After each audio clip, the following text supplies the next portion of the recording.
ఇక్కడి జరగడం తీవ్రంగా జనసేన పార్టీ అధ్యక్షులు గౌరవనీయులు ఉప ముఖ్యమంత్రి వర్యులు ఆంధ్రప్రదేశ్ తీవ్రంగా ఖండించడం జరిగింది, దిగ్భ్రాంతి చెందడం జరిగింది.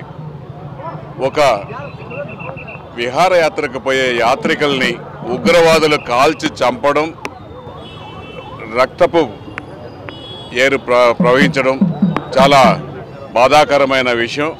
అటువంటి దాన్ని జనసేన పార్టీ తీవ్రంగా ఖండించింది. అందులో భాగంగానే 3 రోజులు సంతాప దినాలుగా ప్రకటించడం జరిగింది రాష్ట్ర వ్యాప్తంగా జనసేన పార్టీ.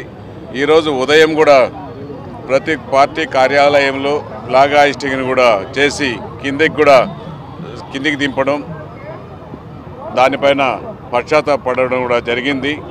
అదే ఈవినింగ్ ఉదయం ఇప్పుడు మన క్యాండిల్ ర్యాలీ కూడా చేయడం జరుగుతూ ఉంది. ఇది చాలా బాధాకరమైన విషయం.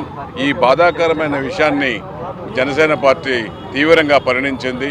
అదేవిధంగా బీజేపీ పార్టీ కూడా దీనిపైన తీవ్రంగా ఖండించి తగిన చర్యలు కూడా తీసుకోవడం జరిగింది.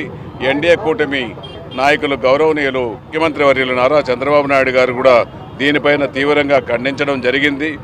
అందులో భాగంగానే ఈరోజు మేమందరం కూడా దీనిపైన ఈ క్యాండిల్ ర్యాలీ నిర్వహించి వాళ్ళ చనిపోయిన 28 మంది టూరిస్టులకు వివిధ ప్రాంతాల నుంచి వచ్చిన టూరిస్టులకు మనశ్శాంతి కలగాలని, ఆత్మశాంతి కలగాలని ఈరోజు క్యాండిల్ ర్యాలీ జనసేన పార్టీ ఆధ్వర్యంలో బీజేపీ ఎన్డీఏ కూటమి ఆధ్వర్యంలో చేస్తున్నామనేసి కూడా ఈ సందర్భంగా తెలియజేస్తున్నాం.